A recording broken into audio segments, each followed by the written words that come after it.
I have a question. Jennifer, do we need 5 or 6 for a quorum?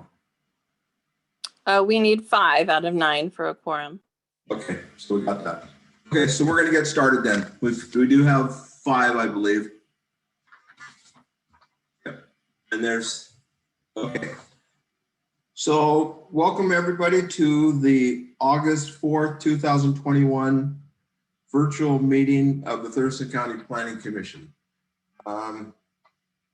Let's start out with introductions. I'm Jim Simmons and I represent the 3rd District.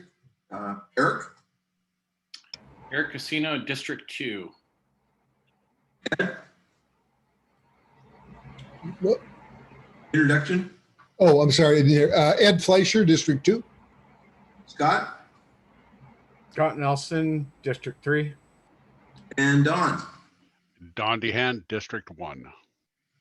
Okay, thanks guys. So I'm looking for an approval of the agenda. So moved. And second. Any discussion? All those in favor signify by saying aye. Aye. Aye. Any opposed? So Jim, I just got a text from Doug saying he's trying to log on. Okay. We'll keep moving and hopefully get there. Did you hear that, Polly? Maybe you can help out. Is he having trouble logging on? Okay. Maybe that's him. No, I have to be on the phone, I don't believe. Or it never has before. This is Kevin on the phone. Okay. Kevin, would you introduce yourself, please? Sure, Kevin Pestinger, District 1. Thank you. So, and then hopefully we'll get Doug on. Did I get everybody? Don, did you introduce yourself? Yes, I did. Okay, I'm sorry. I'm just kind of, it's just combobulating for me, people coming on and stuff. Okay, so here we go. Approval of the agenda. I'm looking for an approval of the meeting minutes for July 21st, 2021. So moved. And second. Is there any discussion? All those in favor, please signify by saying aye. Aye. Aye. Okay, so we are on to public communication. For this virtual meeting, please choose to raise your hand option if you wish to address the Planning Commission. If you are dialing in, press 9 to raise your hand. We'll unmute you when it is your turn to speak. Make sure you also choose 6 to unmute yourself. The 3-minute timer will show on the video screen to help keep track of time. If you have issues speaking and being heard, please disconnect from the Zoom meeting and call 360-972-6785 to make your public comment. And Polly, I'm hoping will put up the timer. Yes, I have the timer. Thank you. And we have, looks like Sandler's Deppinen. I'm not sure which one, if it's Rick or Loretta.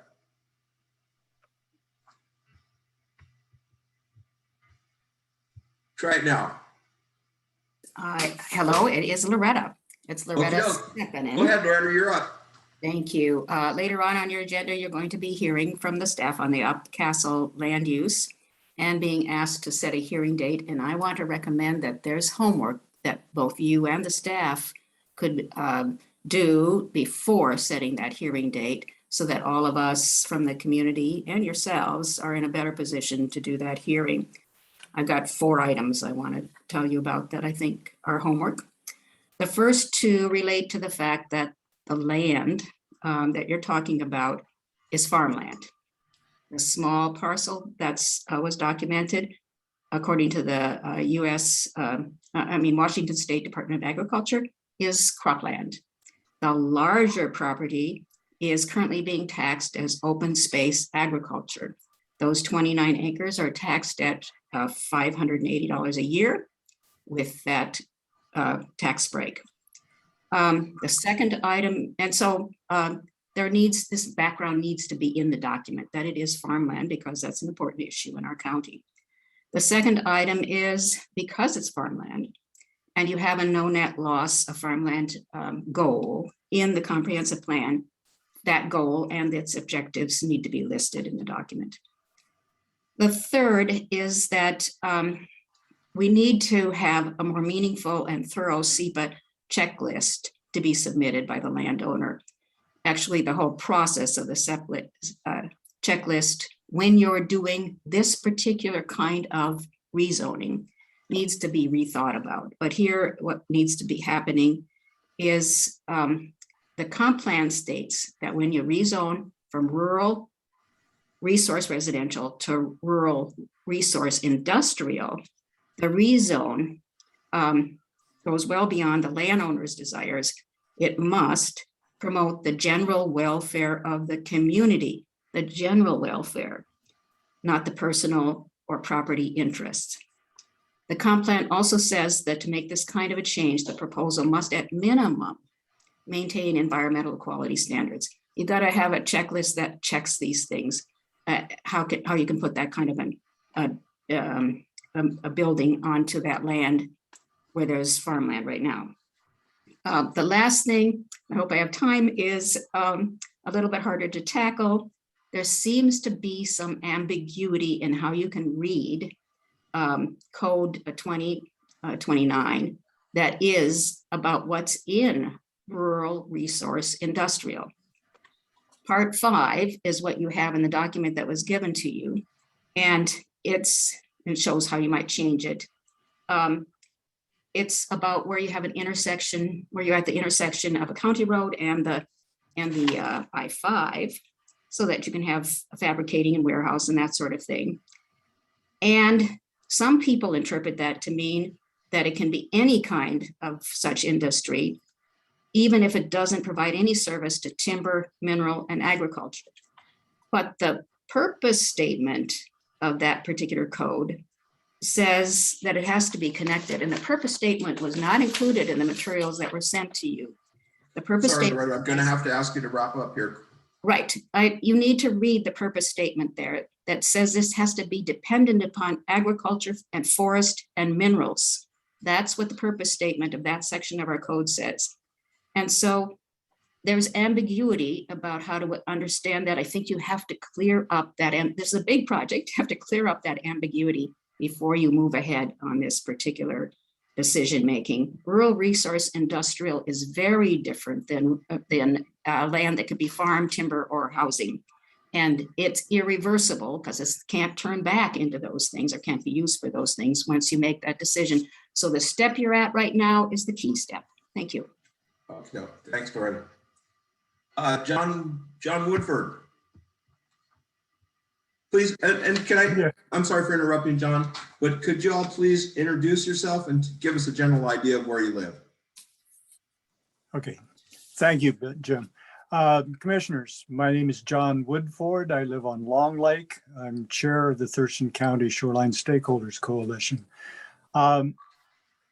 We were all a little amazed at some of the conversation at the last meeting. And the reluctance of staff, I will say, to get notice of a public hearing, whatever date that's going to be, out ASAP. The idea that we can hold everything for public outreach until the last minute is totally contradictory to not only ecology's guidelines for the SMP, which has a whole chapter on community and public outreach. And I'm just going to quote, which I've done before, the county's mission statement is to create a community that promotes health, commerce, and environmental protection with transparency and accountability. I have said this before, I'll say it again. I don't think the CPED staff has any concept of what transparency and accountability is. and waiting till the very last minute to send postcards out to 2,700 people whose properties are going to either have a changed environmental designation or being brought into it. And sending this out at the last minute is just not acceptable. It's totally contrary to the county's mission statement, to ecology's guideline, and I cannot understand what staff's point is in all of this. Thank you. That's all I got to say right now. Good night. Thank you, John. Barry Halverson, please. Thank you, commissioners. My name is Barry Halverson. I'm from the Lake Lawrence Lake Management District out here in northern Thurston County. Jim, I'd just like to thank you and the other commissioners. Take this time to thank them for the attention to detail on the issues and the patience that they've had in dealing with all the major issues that the community has provided input on this major program. This is a huge program that you've taken on over the last basically 5 years. I'd also like to thank Andrew for his conscientious review, research, and feedback on issues directly to communities that have provided input. He's gotten back to us, and I really appreciate that. I haven't seen that from other community planners in the past. I just wanted to make that point. And having said that, I didn't make the meeting 2 weeks ago. I actually thought it was, I missed it by a day. So I have some concerns. I think John Woodford already mentioned it about the notification to those affected by changes to the shoreline designations. This is going to be a major thing for all these people out there that are around the shoreline. And the Thurston County commissioners are going to take some major heat on this if it's not done right. And if these people aren't, I mean, I've already got people from the Lake Lawrence community calling me, writing me, wanting to know when we're going to have the public hearing, wanting to get involved in it. We've already established a committee here at Lake Lawrence to review the final draft when it comes out. And I do appreciate the staff at least acknowledging the fact that a couple hard copies need to be sent out to those that have been most concerned about this. And I just am really, I'm anxious for the county because of the lack of communication with the communities. Now, certain lakes have communicated with their people, and we've taken these issues on as they've come over the last 3-4 years, but a lot haven't. And a lot of them are going to be blindsided by this when it comes out.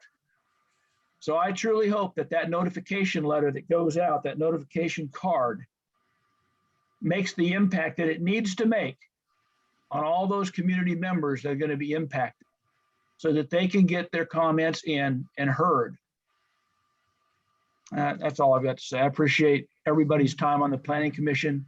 I know you've worked really hard on all of this as well as all the other issues you're dealing with. And I wish you the best. Have a good evening. Thank you, sir. Next up would be Sue. Sue Danver, did you say? Yep, I don't have a last name. All I have is Sue, so I'm guessing that's you. Yeah, yes, that's me. Thank you. Hello, this is Sue Danver. I live in the Delphi area up by Alpine Hills. Thank you so much for requesting a citizen committee to review the draft wireless code, which you're doing tonight. I also appreciated that the county commissioners supported the formation of a committee. I encourage you to pursue your initial ask to make this committee one of Thurston County citizens. That is, Thurston County residents who will live with the hundreds, if not thousands, of small but powerful cellular units in or near their neighborhoods, residences, recreational parks, and tens of thousands of acres protected for conservation purposes. I do have some concerns regarding industry representation. Recently, I was a member of the Mineral Lands Stakeholders Committee that met for 2 years. The industry members outnumbered the citizens in any vote that was taken. Although the industry reps were cordial, these salaried professionals advocated for code that would increase convenience for the installation, operation, and maintenance of their facilities, while also trying to minimize business costs. This is logical. Industry is in the business of profit. Citizens' desires are often different from those of industry. I would say much more heartful and community-oriented. Another concern is whether the industry candidates for the Wireless Code Committee live in Thurston County. If chosen, would they be designing code for a population for whom they don't represent? Thurston County citizens are proud of its county's diverse beauty and would like to protect probably key areas. The wireless code decisions could determine the future appearances of many of the county's landscapes and spectacular vistas from various view sheds. Therefore, I support a committee of Thurston County citizens who love and know the county. In conclusion, I would encourage 1 or 2 planning commissioners to attend and or participate in the wireless code meetings. The process is really insightful. Thank you so much for your interest in this matter. I'm very encouraged that this committee was encouraged. I will answer any questions you might have. Thank you. Thanks, Sue. Josh Stottlemyre. Oops.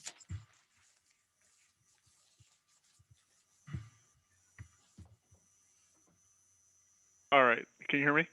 Yep, you're good, Josh. Okay, great. Thank you. Good evening, commissioners. Josh Stottlemyre. I live in Olympia, unincorporated Thurston County. Thank you all for your support for the Citizens Advisory Board on the wireless code update. Really, really appreciate it. Staff has supplied you with a memo including the names for consideration on the citizen, and I emphasize citizen board. As far as we were able to determine, none of the names put forth from the wireless industry are citizens of Thurston County. If you listen to the BOCC meeting where they discussed the advisory board, and Commissioner Simons can back me up on this, not once did any of the commissioners ask for industry or non-citizen input on the advisory board. The only time industry inclusion was mentioned was in a statement by staff member Jennifer Davis that in the past, industry is typically included in these types of things. When staff member Chavez summarized what the advisory board would be, he included the industry. I don't believe the commissioners heard him. I listened to the meeting twice and I almost missed it. In fact, Commissioner Edwards specifically stated he did not want, and I quote, phone company people on the advisory board. What was stated again and again by all of the commissioners was that this would be a citizen board. And what was talked about the whole meeting was getting citizens involved, not more industry involvement. That wasn't suggested at any time by any of the commissioners. The other clear decision from the BOCC was that they wanted the Planning Commission to decide on the makeup of the board. There was also a recommendation from the County Wireless Advisor that too many varied voices and too large of a board would impede progress. We believe it's likely that the names put forth from the industry are lawyers or lobbyists or both. They were certainly paid to participate. These are people who will attempt to dominate and control the discussion and may be experts at doing so. I can assure you that they will fight every idea the actual citizens have and impede progress. They will be representing the will of their employer, which is based in profit. That's it. They will not care what is best for citizens, property values, safety, or complying with rules or standards. Only cost and expeditiousness. The industry has already had, according to staff, direct input into the code. The FCC wireless rules are written to heavily favor industry. Remove local control as much as possible and allow industry to do whatever they like as much as possible. They don't need more help by sitting on the Citizen Advisory Board. You also need to consider that by including industry on this board, especially if they're attorneys, they will listen to every word and take every opportunity for future lawsuits to challenge any rules they don't like. It's happened more than once in other communities all around the country. So industry inclusion would mean that we have to watch every word we say rather than having an open, productive discussion on what we can and can't get done within the law. Please leave the industry out of the committee. I appreciate your time on this and thank you so much for your consideration. Thanks, Josh. Looks like, oops. Dorothy Lyons? Yes, can you hear me? Yes, you're good. Wonderful. I'm Dorothy Lyons, a candidate for the Wireless Code Citizens Group, and I just wanted to introduce myself and put at least a voice to the name. I'd like to thank the Planning Commission for the time and effort they devote in public service on behalf of us all. I really do appreciate it. I would also like to say that I agree with what Josh, who spoke before us, mentioned. That I question the appropriateness of industry participation in the process at this particular time. I wouldn't consider it a transparency issue if they're not included. They'll have full access to the results of the process, and I'm sure they'll express their opinions. I also understood this forum to be an opportunity for additional citizen input to work with the county regarding proposed code changes that are in the best interest of both the county and its citizens. The Planning Commission is itself a citizens advisory commission. It doesn't seem appropriate for the corporate interests that are being regulated to participate in this particular discussion. They have already had disproportionate influence in how they can be regulated. Again, thank you so very much for your time and consideration. Thanks, Dorothy. So I'm not seeing any more hands up. Is there anybody else out there that would like to share in the public communications part of this? Oops, okie doke. Christy. Good evening, commissioners. So I would just like Christy, to. I'm sorry to interrupt you, but could you please introduce yourself and let us know? Yes, sorry. Christy White. I live in the Delphi Valley of Thurston County. So I wanted to echo what Josh and Dorothy and Sue have also spoken about this evening regarding the selection for the committee. From the very onset, it was meant that the wireless committee would be made of citizens. And I think that is just so crucial in this process. It's what the Board of County Commissioners also indicated. No disrespect to the industry representatives if they are on and listening, but their objectives may be quite different than what we are intending to as citizens. The list of citizens that have been put before you are extraordinary quality, professional. We're level-headed people. We're not going into this without, sincere depth and knowledge, and really want to foster the ability to come out with a quality product for all the citizens of Thurston County. I would also emphasize that, the folks that from the industry most likely do not live here, and we all live here. And just as you give so much of your time, we're ready to give ours in a really positive fashion. So I hope you'll keep that in mind as you go through your selection. And I'm not saying that because I'm on the list, but I really care about what the outcome is for this process. So thank you again. And we'll look forward to hopefully working with a couple of you on this committee. Thank you. Thanks, Christy. I have Diane Taylor. I hope I said that right. Hi, thank you. Can you hear me? Yep. Hi, yeah, this is Deani Taylor. I'm representing my family business, Taylor Shellfish Farms, and I'll keep my comments very short. We submitted a comment letter today regarding the conditions for mussel raft farms that the Planning Commission is considering and discussed at the last meeting. And I just wanted to bring your attention to that comment letter and appreciate all your time and work on the Thurston County SMP. Thank you very much. Thank you. Looks like Kim Allen.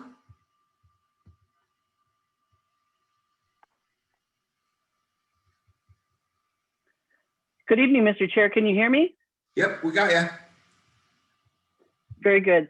Good evening, Mr. Chair and Commissioners. My name is Kim Allen. I am with the Wireless Policy Group, and I have spoken to you before representing Verizon. My name is on the list for participation in what we hope will be a stakeholders group combined of citizens and industry representatives to arrive at a balanced look at the draft code that's been proposed. I'm anxious to serve. I have spent many years on 2 planning commissions, one in the city of Redmond and one in my current home in Kitsap County. I served 11 years on the Redmond City Council as an elected official. So I have a history of public service myself. I do work in the industry right now, and I do know that meetings like this and working from home and those other things are very important and to your citizens. And we want to make sure that whatever code is drafted is workable. And it's important to have the industry representatives on this committee because ultimately we are the end users of this code. We are the group that will be regulated, and we do need to make sure that the ideas that the citizens are bringing forward, which we will listen to respectfully and consider and hope to add to the discussion, but we do want to make sure that there's a voice at the table that talks about feasibility in terms of what's being suggested. So I would urge the commission to include end users of this code on the committee and to look at it as a stakeholders committee, not just a citizens committee.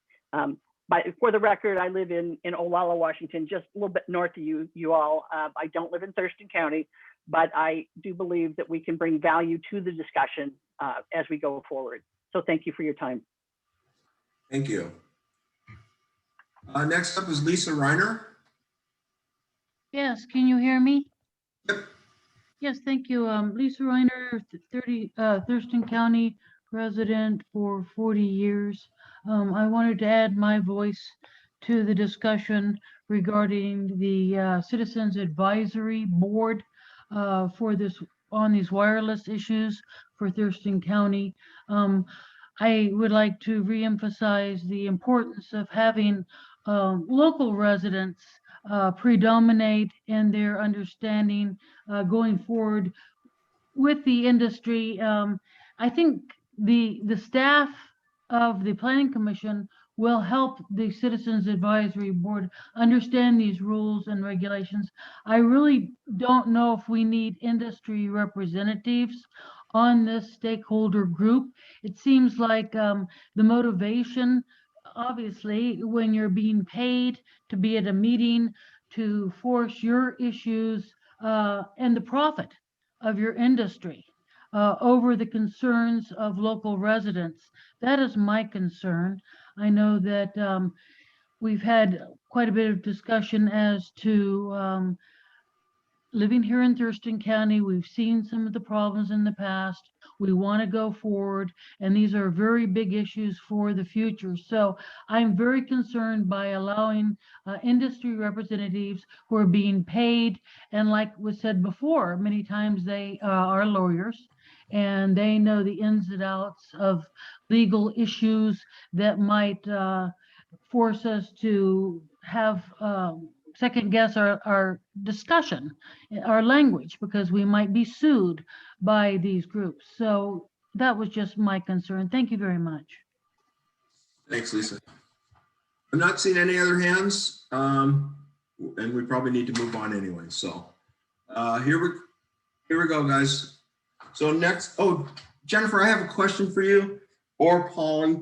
We had a conversation about introducing commissioners commission members when they spoke. Is that what we need to do? I see Kevin has his name up there now, so we know he's there. Do we still need to do that, or? Yes, I think for the recording, Polly, correct me if I'm wrong. Before you speak, if you could say just this is Ed or this is Kevin or however you want to do it, because otherwise it has something to do with how the recording it doesn't necessarily jump to your frame on the Zoom when you start talking. Okay. It's Did important everybody- for the ones without their camera on, mostly. Because if you don't have your camera on, you're not going to be on the gallery view. We won't know who's saying what they're saying. So did everybody kind of catch that? Just, I'm Jim and go for it. Okay, so looks like you're up, Andrew. Okay, great. Good evening, Chair Simmons and Commission. Andrew DeFobis, Interim Senior Planner with Community Planning. So we're here tonight to talk about the SMP and to request the Planning Commission to consider setting a public hearing for the Shoreline Master Program update. Staff provided updated Shoreline Master Program draft materials to the Planning Commission that were dated July 28th, 2021. The only things that changed since the July 16 version you received are that I incorporated the feedback from the last meeting on aquaculture, on industrial uses, and property line fencing. So all of those, either the options you requested to be in the draft or the direction you provided, I put it in the version of the draft that shows all the strike through multicolor version. Staff also produced a clean copy of the July 28th draft where all the multicolor strike through text was deleted and the underlying text was incorporated. And in the process of cleaning up the draft, there were some minor grammatical, numbering, and formatting changes performed. I had to reformat a couple of the comments. Otherwise, it should look very similar to what you got on the 16th, and there were no changes to any of the other appendices or anything. Okay. So as a reminder, the general pieces of the Shoreline Master Program update include the main Shoreline Master Program draft that we've gone through over several meetings, as well as the appendices to that draft. Also, supplemental reports that were produced for the inventory and characterization document and for the Shoreline Environment Designations report. And of course, those original documents themselves are certainly, part of the whole public hearing package that's moving forward. So tonight, I'd like to answer any questions that you may have. And then if Planning Commission is ready, staff would suggest that you set a public hearing on the Shoreline Master Program comprehensive and periodic updates for September 15th, 2021. You also received an email from the county manager that the Board of County Commissioners has asked that a public hearing should be held by mid-October. So there are additional dates available for that hearing on October 6th or October 20th, which would fit within that email from the county manager. Once a hearing is set, we will begin an extended public outreach period beyond all the 60-something meetings we've had in the last 4 years, which will include our virtual open house, outreach to citizens directly, and also outreach to interested parties. We'd like at least 1 month ahead of the hearing to hold those efforts. So ahead of tonight's meeting, we received 2 written comments, which have been forwarded to the Planning Commission this afternoon and also posted on the Planning Commission website. And that's all I have. I will turn it over to you, other than to remind you, I know there are still some outstanding items that you have asked me for, some information about no net loss and some other things I'm tracking from previous meetings. And my plan is to bring those back to you either at a future work session if there's time, or to write a memo and hopefully address them one of those 2 ways. So that is all I have, and I'll turn it over to the Planning Commission. So I'm looking for a motion to set a public hearing on the Thurston County SMP comprehensive and periodic updates for September 15, 2021 at 7 p.m. Is anybody willing to make that motion, and then we can have the discussion on it? So moved. Is there somebody that's willing to second?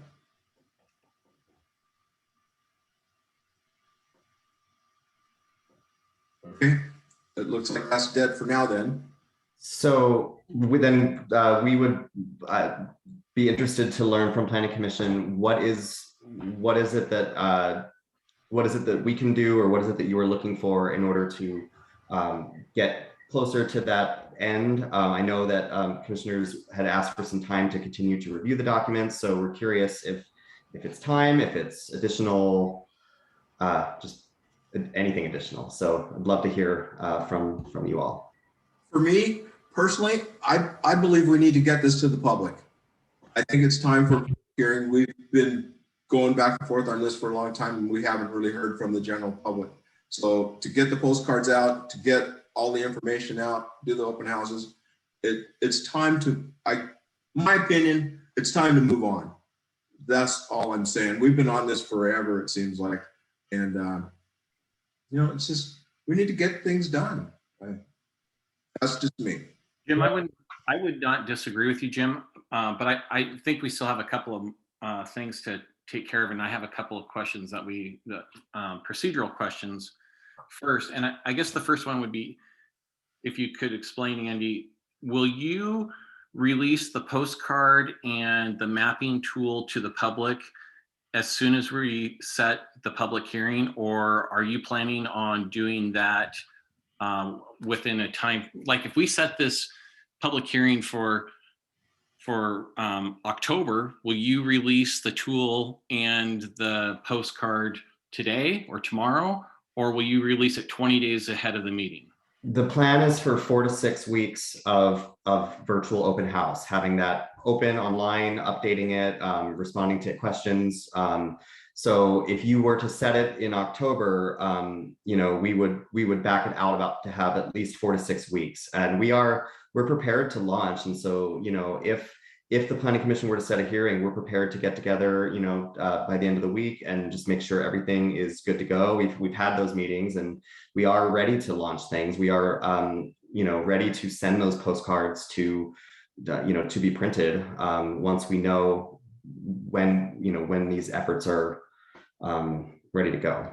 Yeah, I would second that. This is Jennifer. I would say within a week of your making a decision to set the public hearing, within about a week to 7 business days, we'd be good to go. We're not going to wait until we're 20 days out from the hearing. The whole point is to give the public lots of time, so it's not hitting them at the last minute. That's the whole point of this campaign, is to get that robust notification out there and do our road show to interested groups who want to hear from us one-on-one, and put flyers up in community centers and the whole bit, in addition to the online open house and postcard mailing and notices. So we're ready to go when you're ready to go, and it would be within probably a week to 7 business days to have everything up and running and mailed. That's exactly So Jennifer, that's a week from when we set the date? Yeah, if you set it tonight, I mean, I would be thinking that we'd be launching everything by mid to late next week. That's awesome. Okay. This is Doug. Knowing that that's the case, I would make another motion. And that motion would be that we would set a public hearing for the Shoreline Master Program for October 20th at 7 p.m. I would second that motion. I just want to, I don't have a calendar in front of me. Is that one of our meeting dates? Yes, that's our second meeting date in October. Yeah. Okay. This is Ed. I'm okay with that. I could do the earlier October date too. I mean, I feel a little better about what I just heard said, but my concern about doing it on the September 15th is only about a little over 5 weeks away, and we got, school start and Memorial, Labor Day and everything. It seemed, I'm concerned that we have enough time for the public outreach. So I like putting it off to either the earlier or later October. So we have a motion and a second on the floor right now for October 20th to do the public hearing. Is there any other comments or thoughts? Call for the question. All those in favor signify by saying aye. Aye. Any opposed? Okay, we're moving on that one. You've made my evening. Hey, before we move on, I have one question. Okay, go ahead, Scott. Any planning commissioners were contacted before the board made their decision last week about sending us that letter? No. Sorry, Scott, would you say that again, please? I'm curious. We got a letter from the county manager that the board voted. I'm just curious if anybody contacted any planning commissioner? I did not. I wasn't. Okay, thank you.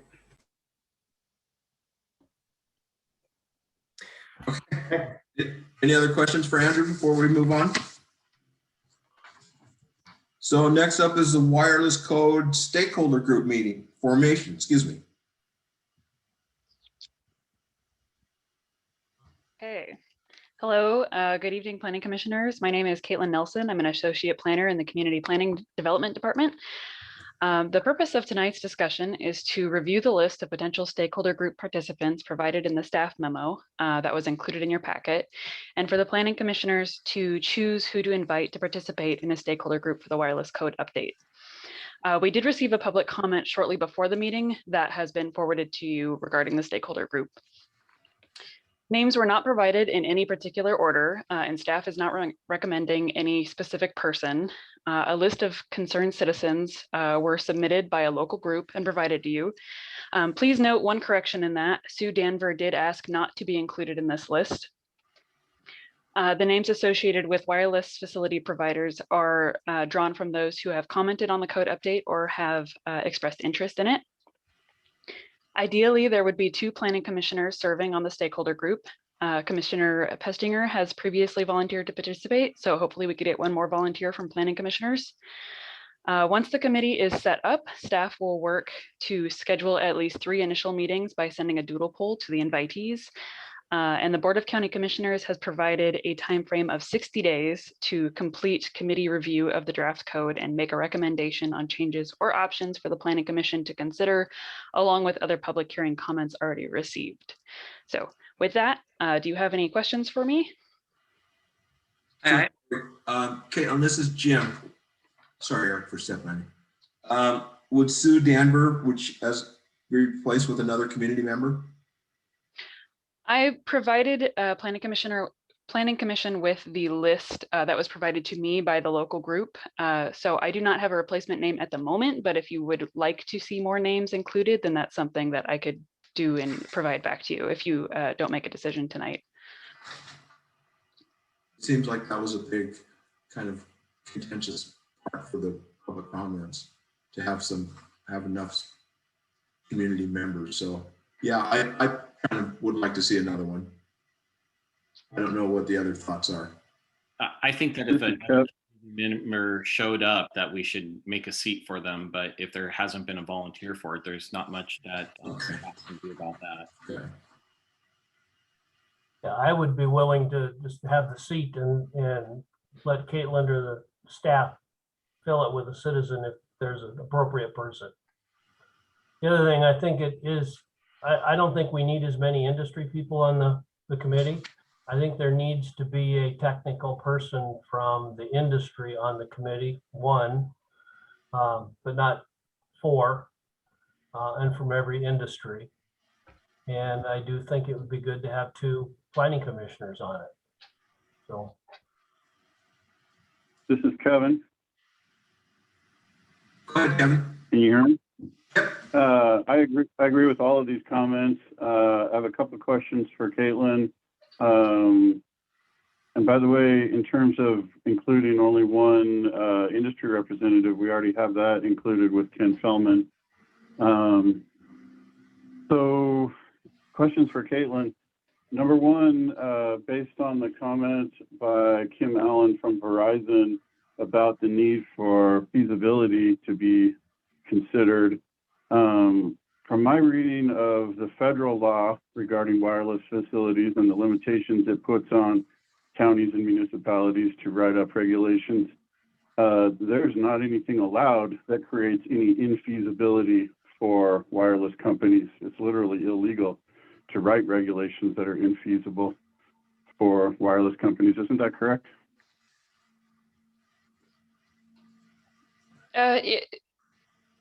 If I apologize if I'm misunderstanding your question. There is still a different interpretation on some of the law around wireless code provisions. So we do have Ken, but he's not a wireless facility provider representative. He is an expert on wireless facilities, but he does not represent wireless industry. And he does disagree occasionally with some of the wireless representative opinions on some of the law. And then that is part of why we have attempted to enter this communication with wireless industry representatives, because there are some disagreements that they have, and sometimes it is based on law, sometimes it's based on what they think may or may not be possible, and sometimes there's a lot of gray area where we just need to talk about it to figure out what the real issues are. So like I mentioned before, staff is not recommending any particular member. You don't have to include industry stakeholders, but one benefit would be that they would provide input on what kind of feasibility would result from the kind of suggestions that we're looking at. This is Jim. I think you do need some industry representation, but I don't know if you need 4 of them. Right, and the names were not provided to include all of them, just as options. Go ahead, Kevin. I still have a couple more questions. So thank you, Caitlin.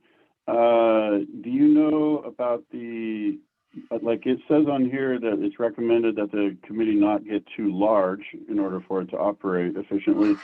I have yet to hear an actual recommendation on size, either by staff or by the planning commission members. Do we have an idea of how big we want this committee to be?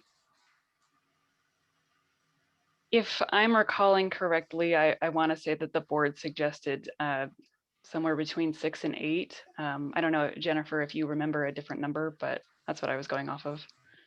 I think that number was bandied about. It's really a committee for the planning commission. So it's up to the planning commission how you want to do it.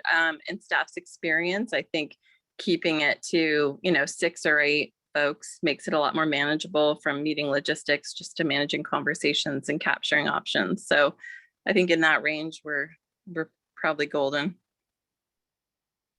Well, that sounds good. And I agree with the recommendation of maybe only having 1 or 2 industry representatives, and ideally ones that live in Thurston County.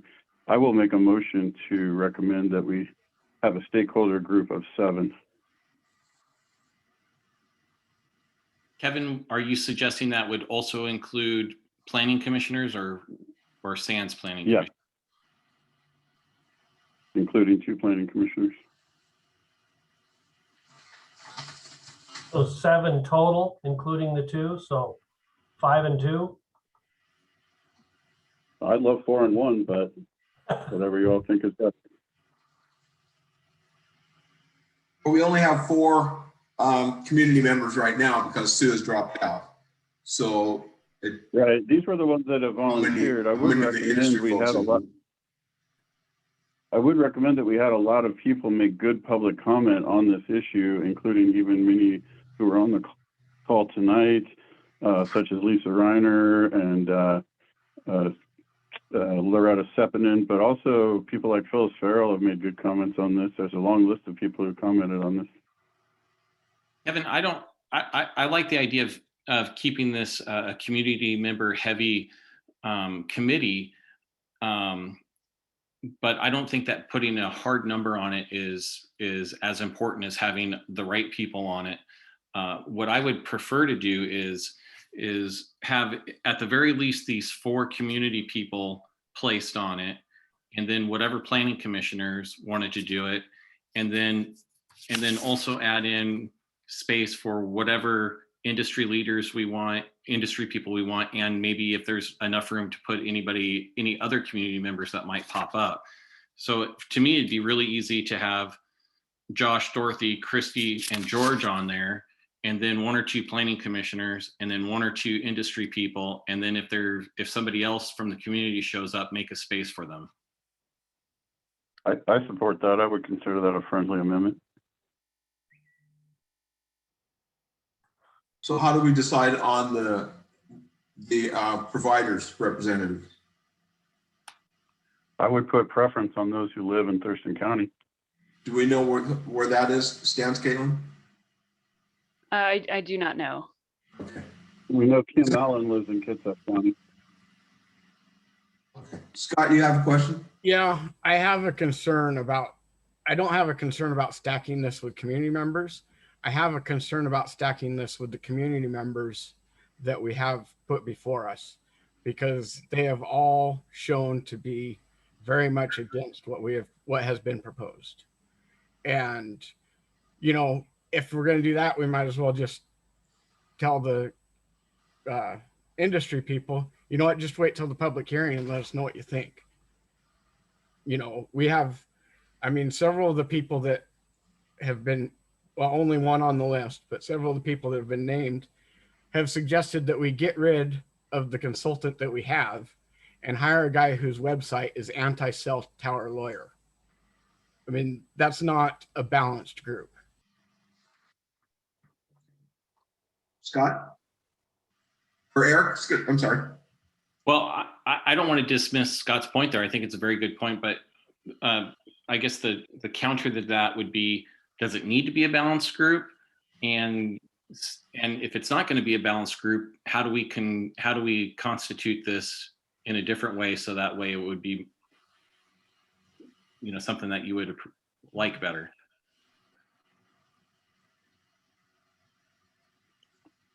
So were the community, this is Jim, Caitlin, so were the community members, are these the only ones that have stepped up? Or were there other options? They are the only community members that have volunteered. Yes, so there has not been an outreach done. Okay. Perhaps if they are biased, we would have some other people on there who would give a minority report, so we would get both sides of the story. So how soon will these folks start? What's the plan for them to start meeting? After I asked that question, Caitlin, as to, can we maybe hold this off until our next meeting and put some community outreach on it and see if there's any other people maybe that are on the pro side, or, you know, is it all going to be on the con side? Maybe we can get some other people that might be, you know, more friendly. But like Scott was saying, Scott makes a great point. You know, so. Jim, this is Jennifer. As soon as the planning commission decides who they want to invite to the committee, then the, you know, staff would work with doodle polls and invites and getting all the logistics set up. And then there's a 60-day period within which the board expects recommendations to be coming back from the group once it starts. So I would say, if you are asking if staff can do outreach on the planning commission's behalf to see if there are additional citizens who are interested in participating in a stakeholder group, and also seek maybe if there's a locally based wireless person, is that kind of what you're asking staff to do in terms of outreach? Yeah, I think so. Is that sort of, I just want to see if that's sort of the majority of the planning commission is feeling that. Yeah. And I think that if we have two planning commissioners on the committee, that we as a group will have a pretty good feel as to how that group is working. So that, I mean, if it is really pro one way or another, I mean, we would be the tempering. Whoever is on, whichever planning commissioners are on it, can take care of that. Do we have another planning commissioner who's wanting to volunteer? I know Commissioner Pestinger has volunteered.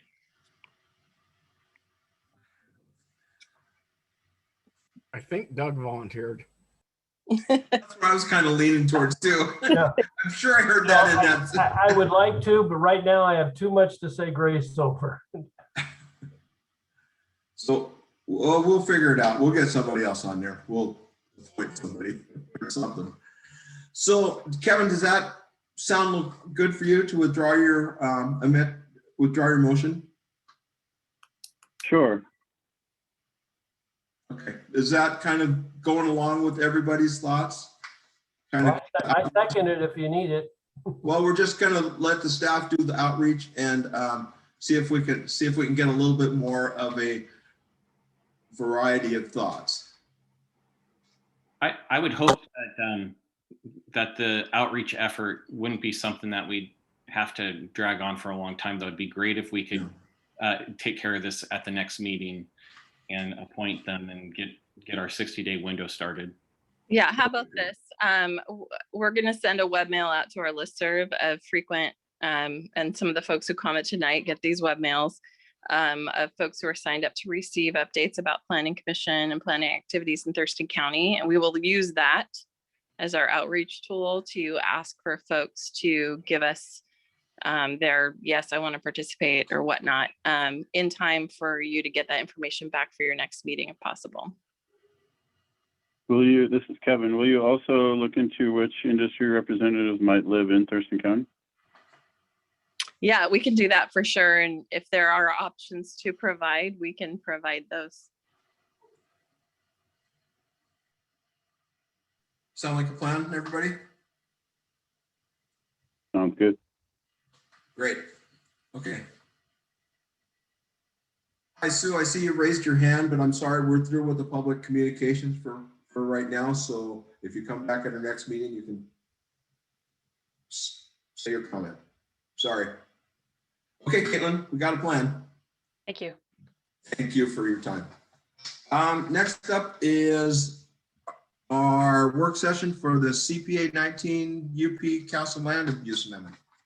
And that would be the other end. Hello, commissioners. Andrew Bond again. Give me 1 second to go ahead and share my screen for the presentation.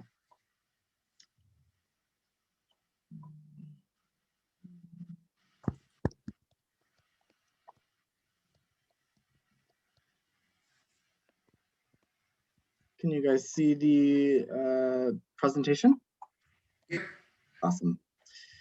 Okay, let me go ahead and start. Good evening. My name is Andrew Bond. I'm Associate Planner with Community Planning.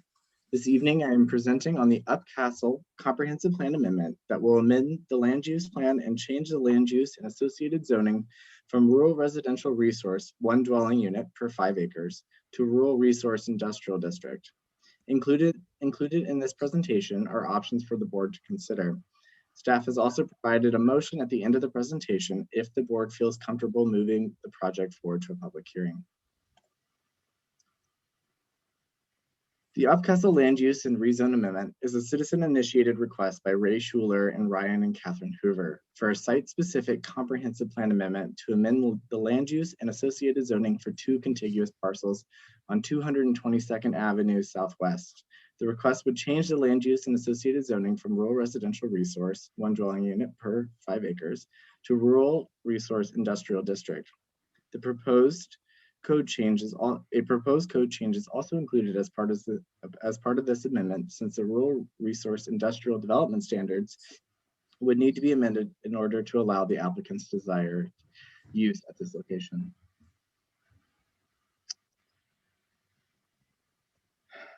The properties are located at 5641 and 5505 222nd Avenue Southwest, in total 33 acres. Each parcel contains a single dwelling structure with 1 or more accessory structures. Both properties contain a well and septic system. If redevelopment were to move forward, the properties would be required to abandon the existing well and remediate per environmental health requirements. The property of 5505 222nd Avenue Southwest is currently enrolled in the Thurston County Assessor's Office Open Space Program as a current use of farm and agricultural land. It receives a tax exemption for the enrollment. If the land use is amended, it is anticipated that the property would no longer be enrolled in that program, and the property owner would be required to adhere to all repayment requirements.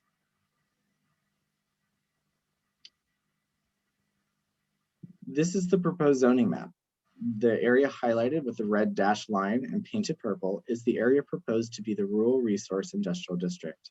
The area to the north and east are zoned RRR 1 to 5, and the area to the west is zoned RL 1 to 1. The properties are separated from the adjacent properties on the east and west side by 2 separate train lines. Lewis County is south of the property, with the abutting parcel containing warehouse distribution facilities. In conjunction with the rezoning is a code amendment to Title 20 that would broaden the locational requirements for certain types of industrial uses. Currently, uses like assembly of sheet metal, manufacturing of articles and merchandise, storage building, warehousing, and distribution facilities are only permitted if located within 1/2 mile of the I-5 interchange. The site is over 3 miles from an interchange in Thurston County or Lewis County. So in order to allow in order to allow the allowed uses, a code change is needed. And so just to highlight the changes, it will take place in the first 2 sections of Section A. The code will read, located within 1/2 mile of Interstate 5 interchange or adjacent to an industrial development as of date. And then the second change would read, vehicular accesses from county arterial or collector roads or state highways or adjacent to an existing industrial development utilizing county roads and within 500 feet of a county arterial and or collector road or state highway. The site is adjacent to an industrial development in Lewis County located within their UGA to the south. I'm sorry? Ed, you answered, that was one question I had, that industrial land to the south, that is in the UGA. Is it served by sewer? It is served by sewer and water, yes. Thank you. You're welcome. And then moving on, there are currently 2 options for the Planning Commission to consider. Staff recommended moving both options to the public hearing. However, the Planning Commission can request staff investigate anything further or develop new options if needed. Option 1 is no change and would maintain the current land use and the RRR 1 to 5 zoning district and make no changes to the code. Option 2 would amend the comprehensive plan to change the land use designation and rezone to RRI as requested by the applicant, and also amend the locational and performance criteria for uses in the rural resource industrial zoning district within the Thurston County Code. For the public tuning into this presentation who are interested in learning more about this project or would like to submit public comment, they can follow the link listed on this screen to the Upcastle Land Use and Rezone Amendment webpage. And then finally, if the Planning Commission is prepared to move forward and schedule a hearing, staff has provided a motion for the Planning Commission to consider. It is up to the Planning Commission to discuss at this point if there are any additional information needed before moving forward. As we heard in the public comment tonight, there are citizens that would like additional research and updates to the staff report prior to the public hearing. We would be happy to make those changes and investigate further if the Planning Commission wishes. Thank you. I have one question. Is September 1st, is that too soon? Do we need 30 days to? It's to do 20 days. Pardon? 20 days. Okay. For some reason. Any thoughts on that? Anybody would like to make that motion? I agree with the needed time for additional research. Yeah, I mean, this Ed, I mean, I don't know if we have to set, I got some real concerns about this. I mean,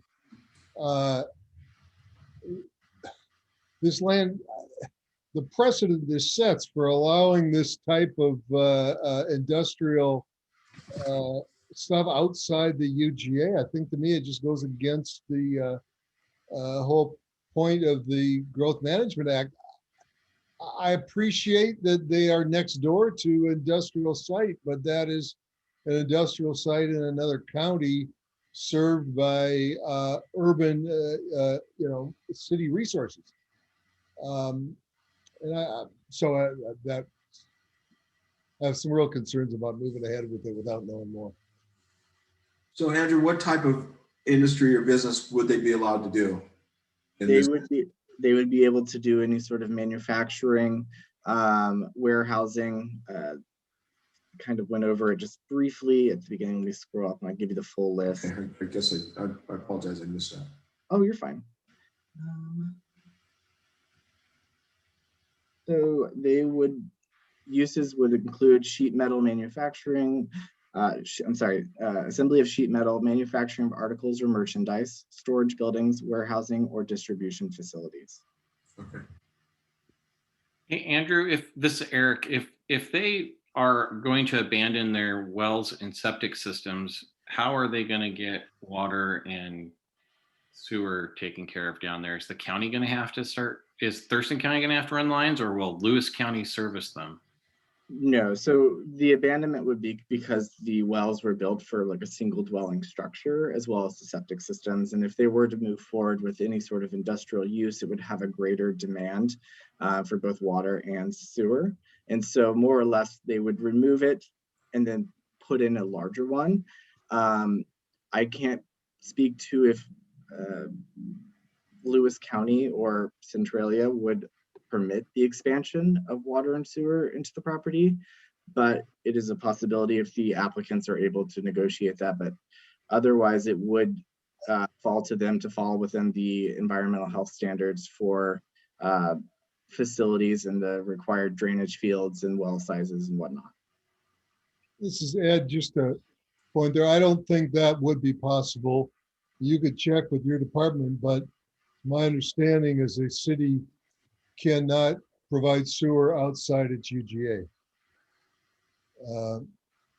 Yeah, I believe that's correct, Ed, but we can look into that and make sure we give you that definitive statement for next time. Cool, thanks. I think there's been a lot of good comments so far, both from this group as well as citizens. But I think September 1st is too soon. I would be in favor of our meeting on the 6th of October to give time for further analysis and people to send in comments. I wouldn't be ready to make a decision until I got more information. Can I ask for clarification on that, Doug? Sure. Would you like to schedule a public hearing out for the 6th, or are you looking for staff to bring back additional information in a work session format and then schedule the public hearing after that? My thought would be to schedule the public hearing for the 6th, but still ask for the additional information so that you could be on our agenda between now and then. So are you prepared to make that motion, Doug? I am. I would move that we set a public hearing on October 6th at 7 p.m. for, and I'm not gonna, what am I gotta say here?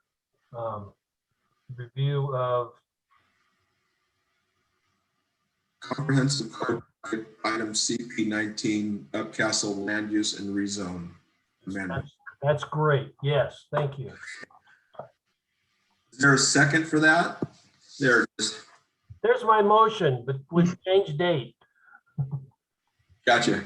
Do we have a second? Second. Is there any other conversation? All those in favor signify by saying aye. Aye. Aye. Opposed? Okay, so there you go, Andrew. Thank you, guys. I appreciate your time. Thank you. Looks like you're up, Maya. Hey, Jim, before we move on, oh, sorry, Maya, I'm interrupting you. I apologize. Jennifer, I just wanted to make sure we understood what information staff was going to bring back for it would be your August 18th meeting on Upcastle. So I heard a definitive statement about sewer and water. Is there additional specific questions that the Planning Commission wanted answered for that meeting? I just want to make sure we knew so we could be full. Also give us an explanation on how this would affect any requirements, if there is any, for no net loss of farmlands. Okay, great. This is Kevin, and I echo those.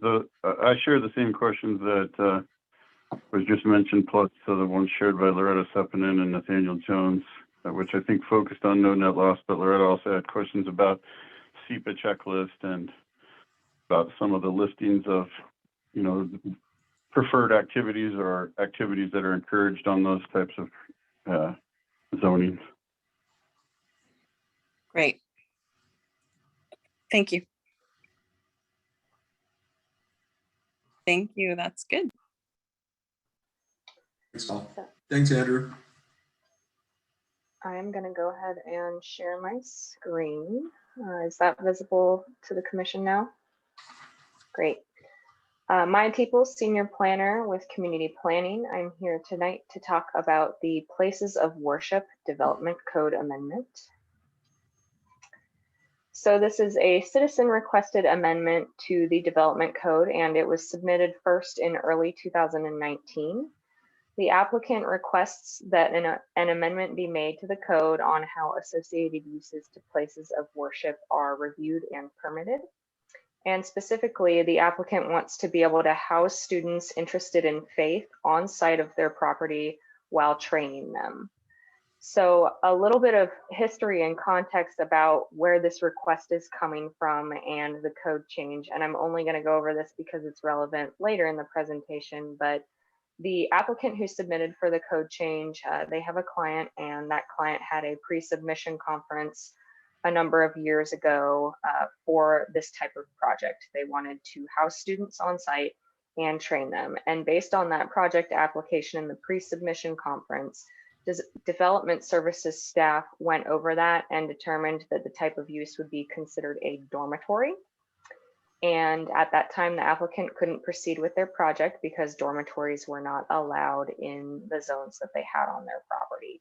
So they went ahead and they submitted for a code change, and that is how this arrives to us today. And you'll see later on that some of the recommendations for the proposed language is to meet those needs of the applicant. This item was first docketed by the board in early 2020, and it is included as item number CR5 on the official docket. And the request only applies to the Olympia urban growth area, so that is Title 23 of the Thurston County Code. So what the code currently looks like, currently the code language allows for places of worship within the Olympia urban growth area to be permitted in all residential districts through a special use permit. And that includes residential 1 unit per 5 acres, residential low impact 2 to 4 units per acre, residential 4 units per acre, residential 4 to 8 units per acre, residential 6 to 12 units per acre, mixed residential 7 to 13, mixed residential 10 to 18, and residential multifamily 18 units per acre. So in all of those zoning districts, places of worship are permitted through a special use permit.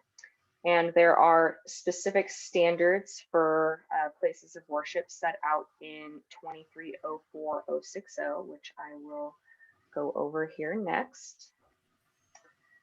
So currently, these are the current standards for permitting a place of worship. And I just wish to draw the Planning Commission's attention to 2 bolded items on the screen. So there is criteria like locational criteria, minimum lot size, conversion and screening. But the 2 bolded items that I would like to go over are dwelling units and associated uses and how those are permitted for places of worship. So dwelling units are permitted in conjunction with a place of worship. However, they must comply with the underlying provisions that govern residential uses in the district and where they are located. So it basically follows its own permit process, and the same goes for associated uses. Associated uses sponsored by a place of worship, that can include day schools, auditoriums, health centers, convents, preschool facilities, convalescent homes. These are all subject to the provisions in the district in which they are located. So to go over an example of what that looks like, here's another excerpt of the current code. And as I just mentioned, dwelling units and associated uses can be permitted with a place of worship. They can go on the same property, but they are subject to the underlying provisions of the zoning district where they're located. So if a place of worship wanted to have a dormitory on the property, dormitories are currently only permitted in R1 to 5, RLI 2 to 4, MR 10 to 18, and RM 18. So the applicant's property was in R4 and R4 to 8. It had split zoning on the property. And for that reason, they could not continue with a dormitory as a use on their property under the current regulations. So just to recap the applicant's request, they did request for dwelling units to be reviewed as an associated use. And they also requested that associated uses be considered as determined by the approval authority or the director, rather than subject to the underlying provisions. They did ask for a definition be added in for boarding schools into Title 23. And community planning initially did a lot of work around this request. I worked with development services and drafted some code language that met this request, but there were a number of issues that were identified in working with permitting staff and the development services teams. And just to go over what some of those were, for items determined by approval authority or director, it doesn't specify a permitting pathway. And that makes it very difficult to implement, and it's also not transparent for citizens. So there's not an established permit process, there's not an established timeline, and it can lead to inconsistent interpretation and application of the code. And additionally, we looked into adding a definition for boarding school, but there are currently existing definitions for dormitories and schools in the county code. And boarding school falls somewhere in between there as live-in and educational facility. Additionally, we don't reference boarding schools anywhere else in the code. Olympia also does not reference boarding schools in their code, and we don't have an established permit process for it. So based on these issues, community planning worked with development services to come up with some alternative language, and that is what is in attachment A of the packet for the Planning Commission tonight. And that language still meets the applicant's goal of being able to house students on site for training. And it also has a permit process that's very clear and identified, so it's consistent for citizens and applicants who might be interested in this type of use. So going over what that proposed amendment looks like, these are all changes to 2304, which is the residential districts section in the Olympia UGA zoning code. And as written, they would expand the zoning districts where dormitories are allowed to R4 and R4 to 8, only in conjunction with a place of worship. So you'll see it says S and asterisk, and then the footnote says that these would be permitted only when in conjunction with a place of worship. So it does not allow it across the board, but it would allow it when it's in conjunction with a place of worship. And then within the places of worship standards under 2304-060, we've added dormitories under associated uses, so they could also be considered through that route. So how does this shake up to the rest of the Thurston County Code, and what does the consistency look like? One important thing that I'd like to note is that the current language that is adopted in the Thurston County Code is consistent with what the Olympia Municipal Code currently has. And this proposed amendment would make this section of code somewhat inconsistent because it would expand the area where dormitories are allowed in additional locations where they are not currently allowed within the Olympia urban growth area. And if the goal is to align those two codes, then there might be additional changes needed to both the county, the city, or potentially no amendments to either. And we could work more on that if that is a goal that the Planning Commission seeks. But ultimately, consistency is something we strive for because it makes it transparent and predictable for those citizens in those locations when those areas are annexed. So that's why they're similar as they are currently.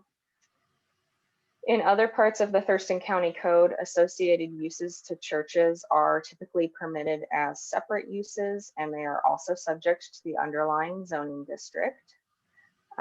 While the applicant's original requested language would have not been consistent with the rest of the code, the proposed language in attachment A is consistent with how these types of uses are treated elsewhere in the Thurston County Code, so it would not be a diversion from the process that we implement in other urban growth areas or within the rural county.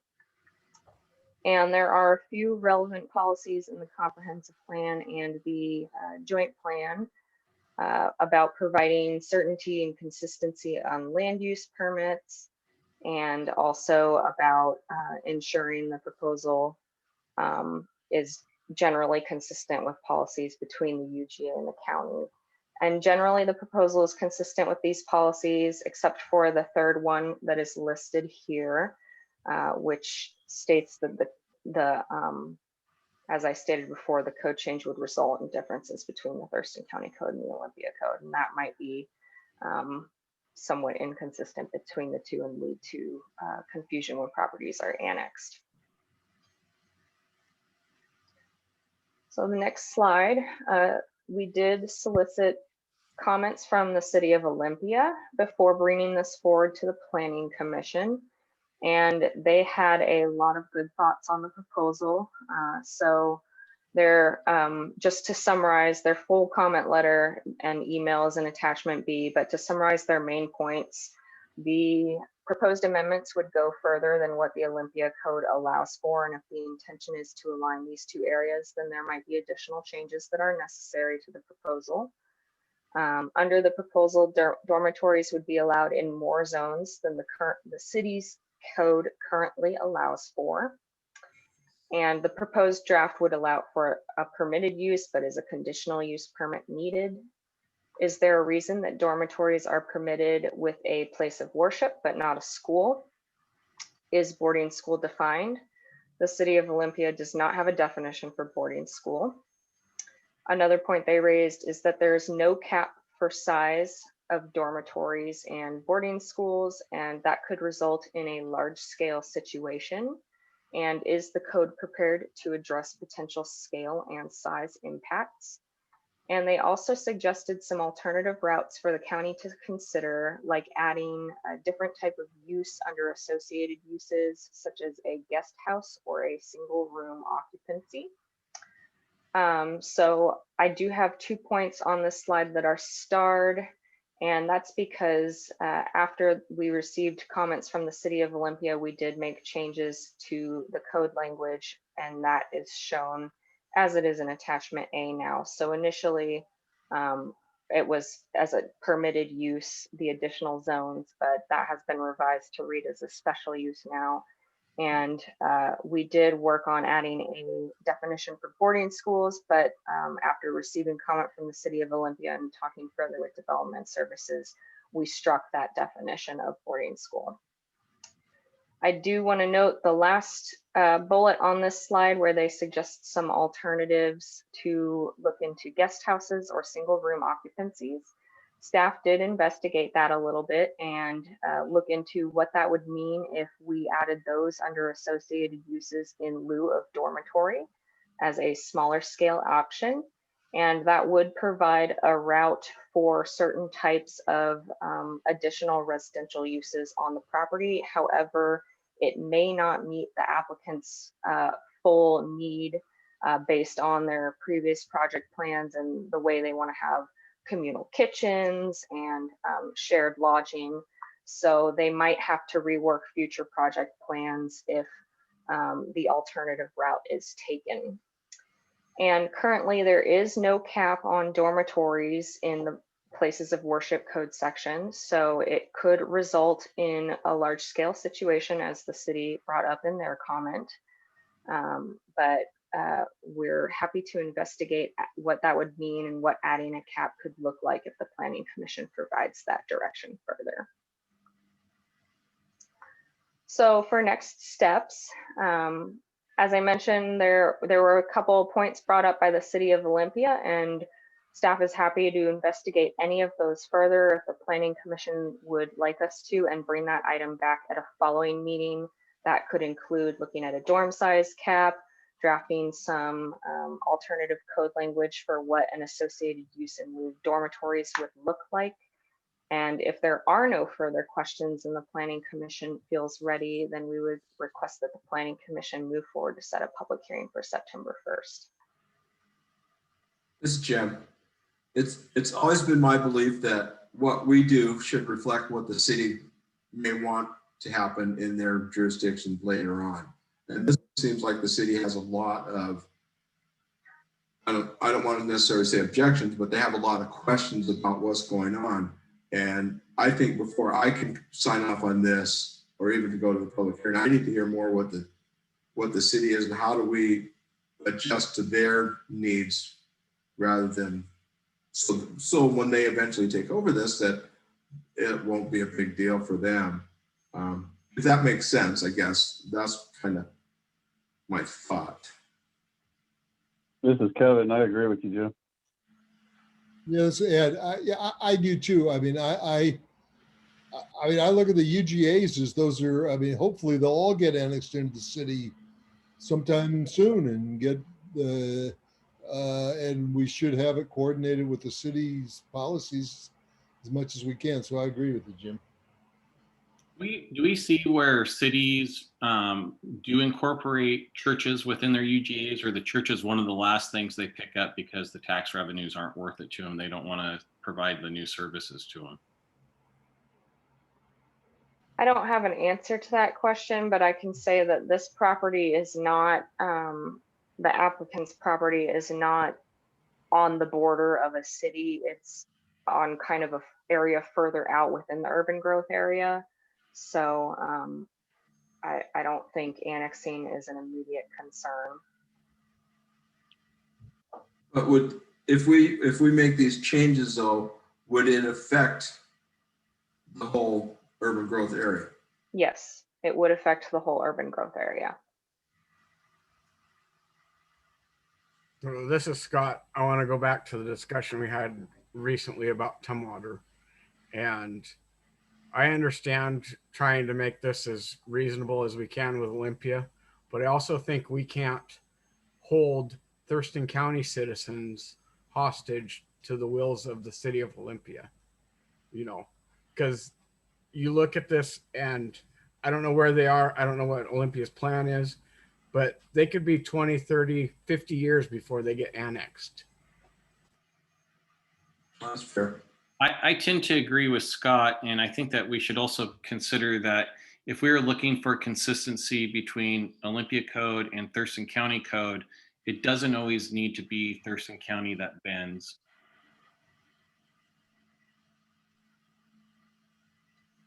So is anybody willing to make a motion to set the public hearing? Before we ask for that, do we have a clear set of questions that we would want from staff to ask before we made any kind of decisions? I think this item 1 here, it seems to be that the city of Olympia isn't necessarily against it. They're concerned about size and scale. And so answering the questions the city has with how we can do that would be helpful for me. This is Kevin. My biggest concerns are about not having any cap at all, and it was recommended that staff could research and advise on setting caps of various sizes, which I would love to hear. And number 2, the lack of or the different permitting approval process for housing. I mean, a place of worship wanting housing, I can see an exemption when they're just trying to have housing for 1 or 2 people. But when we start talking about 5, 10, 20, 50 people, that seems like it should follow a normal permitting process. Yeah, this is Ed. I mean, those are sort of my concerns too. I mean, the size thing is really concerns me because we're talking about, I mean, I don't know exactly, well, where is this property? But it's on sewer, it's going to be on septic. So you don't want a great big dormitory unless they're running their own sewage treatment plant. Well, I think that would limit the size of their dormitory plans more than what our zoning would do. They would have to jump through a lot of hoops before they could put up a big, huge dorm or anything like that. It wouldn't just be a zoning issue. So the restrictions that the county puts on them probably would be incorporated by those other concerns, such as sewer or traffic or anything else that's kind of in a more rural area.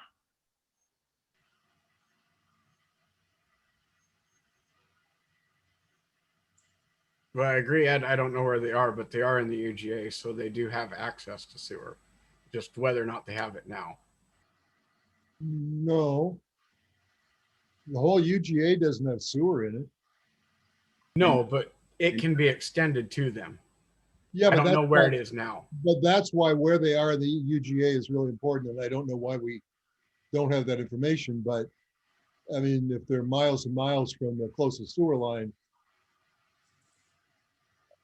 it's impractical. And this code is, you know, for the whole UGA, and it's not spot zoning. We're not trying to do spot zone here. It's just for the whole UGA. So I guess I don't have the same concern some of the other commissioners do. So I think what I'm hearing from the commission is that a few of you would like further information on what a cap might look like. So what I think is a good next step forward is for me to work on some alternative code language and also circle back with the city of Olympia and get some feedback on which options they might be more comfortable with, and then bring that back at a future planning commission date, probably September 1st. And at that point, if that answers the questions of the commission, we can set a hearing at that time. I would think that would be a good course of action too. If it's not terribly hard to dig up, if you were able to tell us whether some of these other factors like sewer, septic, and traffic would also make an impact on size in these particular areas, if you can kind of give us the thumbnail on that, that might be helpful. Great. Great. I will bring that information back at an upcoming meeting for the commission, and we can move from there. We're prepared to set a public hearing. So. Don, you're muted if you're talking. Don, I see your mouth move, but. All right, in addition to what Olympia might desire to have, I would like to hear why they would. Great. Any other thoughts or comments? Okay, thanks, Mike. We'll look forward to seeing you soon. So looks like we're to staff updates, Jennifer. Yeah, you guys did an efficient job tonight. I'll tell you what, pretty nice. I'll get used to it. Yeah, right. Take this as a win. The only thing I want to remind everyone that you have an email talking about vaccination attestation. So all of the county's boards and commissions must fill out an attestation as to their vaccination status, and those are due back to Polly per that email. So if you need it to be resent, just give Polly a shout. Otherwise, those need to be submitted. And basically it has to do with knowing whether if and when we go to in-person, you have to wear a mask or not at this point, although things are quite fluid right now, as you can see in the news and media and everywhere else around this issue. But please do fill out that attestation and send it in. And that's all I had. I don't recall seeing that, so maybe I missed it. So Polly, could you send me one of that form? Yes, I will. Thank you. I don't recall seeing it either. I thought maybe it was just me. I know we got one back already, so somebody got it, but we'll send it out again. How about that? Okay. Great. Okay, no, thanks, Jennifer. Unless you have something else, I'm sorry to cut you off. No, I'm good. Okay, so let's do calendars. Anybody will be absent for the August 18th meeting? Oh, looks like John. Anyone else? Okay, so how about September 1? Okie doke. Well, thanks you guys all. It was a good meeting today. It feels like we moved forward pretty great. And that was good. Felt like we got somewhere. So I appreciate you guys all, and staff, great job. And we'll see you in a couple of weeks. Thanks. Adjourn. Thanks, everyone. Thank you all.